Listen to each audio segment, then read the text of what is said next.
Hello everyone, welcome back on our YouTube channel The Knowledge Race, and we are discussing about the non-communicable disease.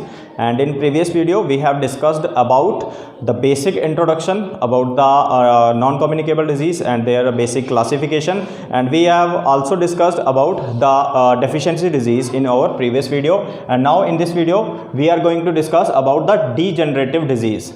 Okay guys, तो बिना time गवाए start करते हैं आज का हमारा लेक्चर। लेकिन उससे पहले रिक्वेस्ट छोटी सी कि चैनल को जरूर जो है सब्सक्राइब कर लेना, और काफ़ी सारी वीडियोस जो हैं वो हमारे चैनल पे ऑलरेडी अपलोडेड है, तो उनको भी आप लोग देखिएगा, हेल्प लीजिएगा वहाँ से।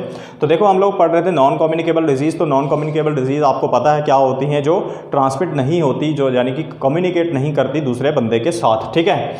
और इसका रीज़न भी मैंने आपको बताया था, और बेसिक क्लासिफिकेशन भी जो है हम लोग पढ़ चुके हैं। और लास्ट वीडियो में हम लोगों ने किसके बारे में, डेफिशिएंसी के बारे में पढ़ा था। उसमें लिस्ट ऑफ मैंने आपको बताई थी अलग अलग डिजीज़ की, जो डेफिशिएंसी ऑफ डिफरेंट न्यूट्रिएंट से होती हैं, उनको आप लोगों ने याद रखना है। तो आज है हमारे पास डीजनरेटिव डिजीज़। तो यहाँ से भी देखो, हमें सिंपल जो है यहाँ पे पता चल रहा है कि डीजनरेटिव डिजीज़ क्या होती है। ऐसी डिजीज़ जो किसी की डिग्रेडेशन से होगी, यानी कि हमारी बॉडी का कोई एक ऑर्गन ऐसा होगा जिसके अंदर कोई दिक्कत आ जाएगी। अब दिक्कत वो कैसे आ सकती है, जैसे यहाँ पर मैंने आपको बताया हुआ है, नॉन फंक्शनिंग बोल लो या फिर mall functioning of the organ बोल लो, या फिर बॉडी के किसी ऑर्गन में अगर कोई डैमेज हो जाता है। मान लो हमारी बॉडी के अलग अलग वाइटल ऑर्गन्स होते हैं, आपको पता है, ठीक है ना, जैसे ब्रेन है, हार्ट है, स्टोमक है, उसके बाद किडनीज है, आपकी लंग्स हैं। तो ये हमारे वाइटल ऑर्गन्स हैं। इनके अंदर क्या होता है, अलग अलग टाइप के टिश्यूज़ होते हैं जो अलग अलग काम करते हैं, अलग अलग फंक्शंस परफॉर्म करते हैं। अगर उन टिश्यूज़ के अंदर कोई दिक्कत आती है, या पूरे के पूरे ऑर्गन के अंदर कोई दिक्कत आती है, वो ऑर्गन काम करना बंद कर देता है, जब टोटली जो है हमारा वो फंक्शन करना बंद कर देता है, तो उस वजह से जो होगी, जो डिजीज़ हो जाएगी हमारे अंदर, उसको हम लोग बोलेंगे डीजनरेटिव डिजीज़। और वो कैसी होगी, नॉन कम्युनिकेबल होगी। और यहाँ पे हमारे पास जो है मेनली, यहाँ पे मैंने 3 टाइप से जो है आपको बताया हुआ। पहले हम लोग पढ़ेंगे हार्ट डिजीज़ होती हैं, जो डीजनरेटिव के अंदर आती है। फिर हमारे पास न्यूरल डिजीज़ होती हैं। फिर मैंने यहाँ पे लिखा अदर वाइटल ऑर्गन डिजीज़, यानी कि हमारा यहाँ पे हार्ट की बात हो रही है, तो ये भी वाइटल ऑर्गन है। उसके बाद न्यूरल डिजीज़, यानी कि ब्रेन जो होगा वो भी वाइटल ऑर्गन है। उसके बाद जो है मैंने यहाँ पे बताया आपको अदर वाइटल ऑर्गन डिजीज़, जिसके अंदर हम लोग मेनली जो अलग अलग ऑर्गन की जो छोटी मोटी डिजीज़ होंगी वो देख लेंगे, ठीक है। तो सबसे पहले हम लोग देखेंगे हार्ट डिजीज़ क्या होती हैं, जो हमारी डीजनरेटिव की फर्स्ट कैटेगरी है। तो इसके अंदर देखो, हार्ट डिजीज़ जो है आप लोगों ने यार बहुत बार सुना होगा, अलग अलग किस्म की हार्ट की डिजीज़ होती हैं। जैसे आपने हार्ट अटैक के बारे में सुना होगा, ठीक है ना। इसके अलावा और भी बहुत सारी अलग अलग डिजीज़ होती हैं। अब होती कैसे हार्ट डिजीज़ जो है कोई भी, जब हमारा हार्ट, उसके अंदर क्या होते हैं, अलग अलग टाइप के टिश्यूज़ होंगे, और पूरे का पूरा जो हार्ट होता है उसके अंदर क्या होते हैं, बहुत सारे मसल्स होते हैं। तो ज़्यादातर जो हमारे हार्ट के अंदर जो डिजीज़ होती हैं वो हार्ट के मसल्स की वजह से होती हैं, या फिर हार्ट के जो अलग अलग टिश्यूज़ होते हैं, ठीक है ना, तो उनकी वजह से होती है। तो यहाँ पे मैंने आपको एक लिस्ट बता दी हुई है यहाँ पे अलग अलग डिजीज़ की, और आपको बताया कि कौन कौन सी डिजीज़ जो है हमारे पास यहाँ पे है। सबसे पहले हमारे पास हार्ट अटैक, ठीक है। अब हार्ट अटैक का आप लोगों ने काफ़ी बार नाम सुना होगा। हार्ट अटैक जो है वो क्या होता है, तो देखो, हार्ट अटैक जो है एक कॉमन सी बीमारी है आज के टाइम में। इसमें होता क्या है, blockage of blood flow to the heart due to clot. अब देखो, क्लॉट क्या होता है, बहुत बार आप लोगों ने सुना होगा कि बंदे को ब्रेन में क्लॉट हो गया है, या फिर उसको जो है हार्ट के अंदर क्लॉट है, हार्ट के अंदर यानी कि ब्लड वेसल्स के अंदर। तो अब होता क्या है हार्ट अटैक में, बेसिकली जो हमारी ब्लड वेसल्स होती हैं, अब अगर आप लोगों ने सर्कुलेटरी सिस्टम वगैरह अगर आप लोगों ने पढ़ा हुआ आपको पता होगा, हमारी ब्लड वेसल्स होती हैं, उनके अंदर क्या होता है, ब्लड हमारा फ्लो करता है। लेकिन कभी कभी क्या होता है, उसके अंदर क्लॉट बन जाता है, ठीक है। अब क्लॉट उसके अंदर बन जाएगा। क्लॉट होता है जिसको हम लोग हिंदी में थक्का बोलते हैं। बेसिकली वो कोलेस्ट्रॉल की डिपोजिशन से बनता है। कोलेस्ट्रॉल वगैरह जो हम लोग खाना खा रहे हैं उसके अंदर जो है फैट्स वगैरह होते हैं, तो वो आगे फर्दर जो जाके जो है कोलेस्ट्रॉल वगैरह की फॉर्मेशन करता है। जैसे हमारे बॉडी के अंदर डिफरेंट हार्मोन्स होते हैं, उसके लिए जो है कोलेस्ट्रॉल का होना बहुत ज़रूरी है, ठीक है। तो कोलेस्ट्रॉल जो है अगर हमारी बॉडी के अंदर ज़्यादा बनना शुरू हो जाए, तो वो क्या करता है, हमारी जो ब्लड वेसल्स हैं उनके अंदर डिपॉजिट होना स्टार्ट हो जाता है। तो धीरे धीरे जब वो उसके अंदर डिपॉजिट होता रहेगा, तो वहाँ पे एक क्लॉट की फॉर्मेशन हो जाती है। मान लो अगर ये हमारी ब्लड वेसल है एक, ठीक है, नॉर्मल है, लेकिन जब ये कोई थक्का बनाएगा एक, यानी कि क्लॉट बनाएगा, तो इस तरीके से क्या हो जाएगा, ये जो साइज़ है बीच में ब्लड वेसल का, जो बीच में से साइज़ होगा वो नैरो हो जाएगा, यानी कि कम जगह होगी।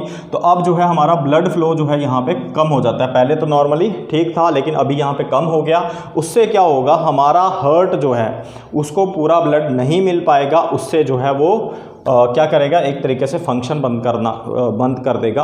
उससे क्या हो जाएगा, बंदे के अंदर जो है हार्ट अटैक आएगा, जिससे जो है आदमी मर भी सकता है। ठीक है। उसके बाद दूसरा है हमारे पास कार्डियक अरेस्ट। अब ये भी आप लोगों ने सुना होगा कि कोई आदमी है जिसको जो है कार्डियक अरेस्ट हुआ और उसकी सडन डेथ हो गई। इसके अंदर क्या होता है, दोनों इंपॉर्टेंट चीज़ें हैं, इन दोनों को आप लोग अच्छे से समझ लीजिए। एक होता है हार्ट अटैक, एक होता है कार्डियक अरेस्ट। कार्डियक अरेस्ट क्या होता है, जब हमारा जो दिल है, हमारा हार्ट जो है वो सडनली बीट करना बंद कर देता है। क्या कर देता है, सडनली बीटिंग, यानी कि दिल धड़कता है ना, आप सभी का धड़कता है, मेरा भी धड़कता है, हर एक बंदे का धड़कता है। तो क्या होता है, कभी कभी दिल धड़कना बंद कर देता है। अब दिल जब धड़कना बंद कर देगा तो उसको बोलेंगे हम लोग कार्डियक अरेस्ट। अब वो होता किसकी वजह से है, बेसिकली वो होता है जो हार्ट के मसल्स होते हैं, वो उसकी प्रॉब्लम है। कार्डियक जो हमारा हार्ट अटैक होता है, ये जब ब्लड का मतलब फ्लो जो है रुक जाए ड्यू टू क्लॉट, तो उसकी वजह से होता है। लेकिन कार्डियक अरेस्ट किसकी वजह से होता है, ये हार्ट के मसल्स की प्रॉब्लम है। बेसिकली वो मसल्स जो है वो बीट करना, यानी कि जो उनका कॉन्ट्रैक्शन रिलैक्सेशन होता है वो होना बंद हो जाता है, जिससे हमारा दिल जो है धड़कना बंद कर देता है। ठीक है। उसके बाद है हमारे पास आर्टीरियोसेक्लोरोसिस। आर्टीरियोसेक्लोरोसिस क्या होता है कि जो हमारी हार्ट है ना, जो हमारा, उसके अंदर जो है अलग अलग ब्लड वेसल्स जो होती है बेसिकली वो ओपन होती हैं। अब देखो, हार्ट जो है वो एक ऐसा हमारे पास ऑर्गन है जो कंटिन्यूसली क्या करता रहता है, बीट करता रहता है, यानी कि कॉन्ट्रैक्शन और रिलैक्सेशन उसके मसल्स में लगातार होती रहती है। अब उन मसल्स को भी क्या चाहिए, ब्लड की सप्लाई चाहिए। तो उसको जो ब्लड की सप्लाई देती है वो होती है हमारे पास कोरोनरी आर्टरी। कौन सी होती है, कोरोनरी आर्टरी जो है वो हमारे हार्ट को ब्लड सप्लाई करती है। ठीक है। अब क्या होगा, आर्टीरियोसेक्लोरोसिस में क्या होता है, जो हमारी कोरोनरी आर्टरी जो हमारे हार्ट के मसल्स को ब्लड सप्लाई कर रही है वही ब्लॉक हो जाती है। क्या हो जाती है, वो ब्लॉक हो जाती है ड्यू टू कोलेस्ट्रॉल डिपोजिशन या फिर कैल्शियम डिपोजिशन। आर्टीरियोसेक्लोरोसिस में क्या होता है कि जो हमारी ब्लड वेसल है, जो हम लोग बोल रहे हैं कोरोनरी आर्टरी, जो हार्ट के मसल्स को ब्लड सप्लाई दे रही है, उसके अंदर कोलेस्ट्रॉल जमा हो जाएगा या फिर हमारा कैल्शियम जो है वो डिपॉजिट हो जाएगा। तो उसके अंदर भी एक टाइप से क्या बन जाएगा, क्लॉट बन जाएगा। तो उससे क्या हो जाएगा, हार्ट के अंदर एक डिजीज हो जाती है जिसको हम लोग बोलते हैं आर्टीरियोसेक्लोरोसिस। नेक्स्ट हमारे पास एरिथमियाज। अब एरिथमियाज का मतलब ही इसको मतलब देखने से ही पता चलता है। रिदम होता है जब कोई एक चीज़ एक कंटिन्यूस पैटर्न में हो रही हो, एक कंटिन्यूस मतलब सीक्वेंस में हो रही है, उसको हम लोग एक उसका रिदम बोल सकते हैं। एरिथमिया क्या हो गया, जब कोई चीज़ इरेगुलर होगी। तो रिदमिक चीज़ हमारे पास क्या होगी, जब कोई एक प्रॉपर सीक्वेंस में हो रही है। एरिथमियाज क्या हो जाएंगे, जब हमारा हार्ट जो है प्रॉपरली बीट जो है नहीं करेगा, उसके अंदर जो दिल हमारा धड़क रहा है जब वो प्रॉपरली बीट नहीं करेगा, उसको हम लोग बोलेंगे एरिथमियाज। अब ये अलग अलग टाइप के होते हैं, तो आपको ज़्यादा डिटेल में जाने की ज़रूरत नहीं है, लेकिन आपको सिर्फ याद रखना है कि एरिथमियाज जो है वो एक हार्ट डिजीज़ है जिसमें हमारी इरेगुलर हार्ट बीट होती है, यानी कि कभी ज़्यादा भी हो सकती है और कम भी हो सकती है। इसमें जो है आपने टैकीकार्डिया और ब्रैकीकार्डिया वगैरह के बारे में सुना होगा, टैकीकार्डिया ब्रैकीकार्डिया। तो उसके अंदर जो है हमारे पास एक में जो है हार्ट बीट ज़्यादा हो जाती है, एक में कम हो जाती है। ठीक है। उसके बाद नेक्स्ट आता है हमारे पास heart valve disease. Heart valve disease क्या होती है, देखो हमारा जो हार्ट होता है ना, अगर मैं हार्ट बनाऊँ तो अक्सर जो है हमारा हार्ट ऐसे ही बनाया जाता है। ठीक है। अब ये एक सिंपल बनाने का वो है इसमें। तो देखो इसके अंदर क्या होते हैं, ऑरिकल्स और वेंट्रिकल्स होते हैं।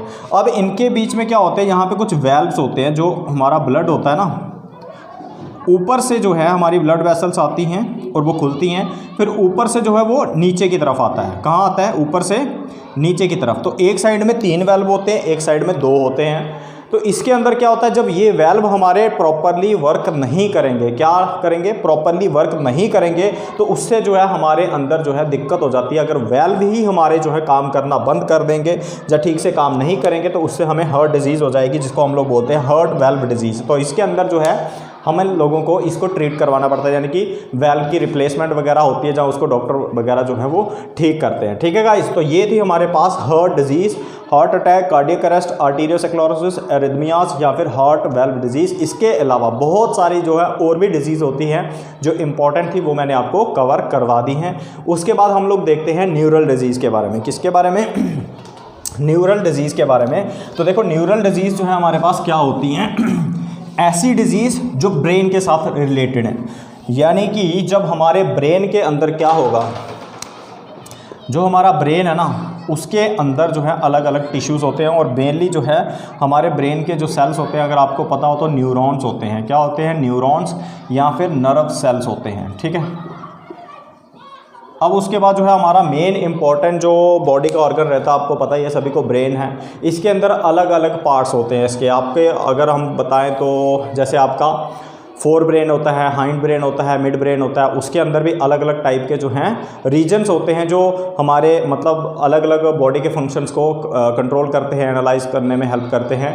उसके अलावा जो है बहुत सारे और भी जो है हार्मोन सिक्रीट करने वाले ग्लैंड्स होते हैं ब्रेन के अंदर, जैसे पिट्यूटरी ग्लैंड है, ठीक है, हाइपोथैलेमस वगैरह है। तो बहुत सारी चीज़ें जो है हमारा ब्रेन जो है कंट्रोल करता है। लेकिन कभी कभी क्या होता है, हमारे ब्रेन के अंदर जब हमारा ब्रेन ठीक से काम करना बंद कर दे, या फिर उसके बॉडी के टिश्यू के मतलब ब्रेन के जो टिश्यू है ना उसके अंदर जो है डैमेज हो जाए, तो उससे जो है हमें कुछ डिजीज़ हो जाती हैं। तो उन्हीं की हम लोग बात करेंगे।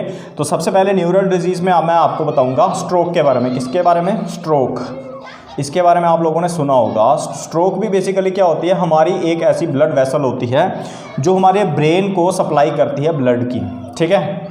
स्ट्रोक के अंदर क्या होता है कि जो ब्रेन के अंदर जो ब्लड वेसल क्या कर रही है, ब्लड की सप्लाई दे रही है ना, ठीक है, उसके अंदर क्या हो जाएगा, क्लॉट बन जाएगा। जैसे मैंने पहले बताया आपको, पीछे में हम लोगों ने पढ़ा आर्टेरियोस्क्लेरोसिस के बारे में पढ़ा, ठीक है। तो उधर भी हमने देखा कि ब्लड के अंदर जो ब्लड वेसल के अंदर जो है वो क्लॉट बन रहा है, यानी कि कोरोनरी आर्टरी के अंदर। अब यहाँ पे भी जो है ब्लड वेसल, ऐसी ब्लड वेसल जो हमारे ब्रेन को क्या कर रही है, ब्लड की सप्लाई कर रही है, उसके अंदर क्लॉट बन गया। अब जैसे ही ब्लड ब्रेन तक नहीं पहुँचेगा तो एकदम से जो है हमारी बॉडी के अंदर जो है एक तरीके से शॉक पैदा हो जाता है, जिसको हम लोग स्ट्रोक कहते हैं। क्योंकि हमें एक तरीके से टोटली अनकॉन्शियस हो जाते हैं, क्योंकि ब्रेन को जब ब्लड ही नहीं मिलेगा, उसको ऑक्सीजन ही नहीं मिलेगा, तो आगे कोई भी काम जो है वो नहीं होगा। बॉडी जो है एक तरीके से शॉक में चली जाती है। और जो स्ट्रोक होता है हमारा, ये एक मेडिकल इमरजेंसी होती है। मेडिकल इमरजेंसी का मतलब क्या हो गया कि इमीडिएट मेडिकल, यानी कि हमें जो है हेल्प चाहिए होती है उस टाइम पे। अगर बंदे को इमीडिएटली जो है मेडिकल हेल्प नहीं मिलती है तो आदमी मर सकता है उसी टाइम पे। तो स्ट्रोक जो है वो क्या है, बेसिकली जब हमारे ब्रेन के अंदर जो है सप्लाई ऑफ ब्लड जो है वो ऑब्स्ट्रक्ट हो जाती है, यानी कि वो नहीं हो पाती ड्यू टू क्लॉट, तो उसी को हम लोग स्ट्रोक कहते हैं।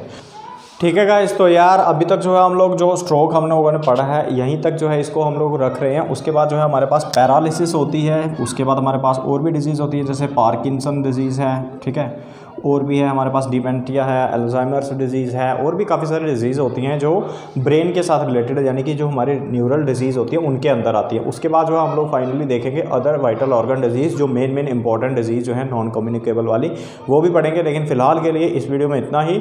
अगर आपको ये वीडियो अच्छा लगा यार तो लाइक और कमेंट करके हमें बताया करो। और साथ में जो है हमारा टेलीग्राम चैनल है, उसको भी आप लोग ज्वाइन कर सकते हो। वहाँ पर मैं PDF नोट्स वगैरह जो है वो प्रोवाइड करवाता रहता हूँ आपको।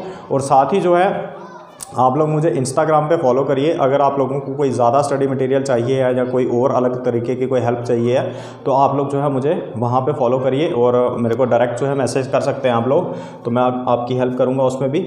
ठीक है गाइस, तो मिलते हैं यार नेक्स्ट वीडियो में, तब तक के लिए हैप्पी लर्निंग।